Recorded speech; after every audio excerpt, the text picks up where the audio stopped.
பெரியாரை பிழையாமை குன்றன்னார் குன்ற மதிப்பின் கொடியோடு நின்றன்னார் மாய்வர் நிலத்து.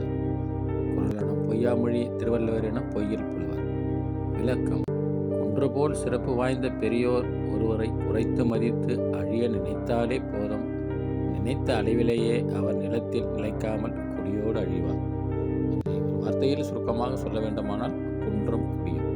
இது அடுத்து வருகின்ற ஒளிப்பதிவில் பெரியாரை பிழையாமை பற்றி ஒரு எடுத்துக்காட்டுடன் காண்பிக்கப்படுகிறது. நான் பயப்படுகிற ரெண்டே ஆளுங்கள் தான். ஒண்ணு கடவுள், இன்னொன்னு நல்லவங்க.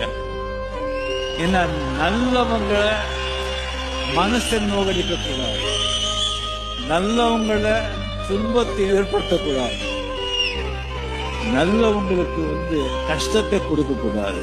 நான் நல்லவங்க சாபம் பழிச்சு,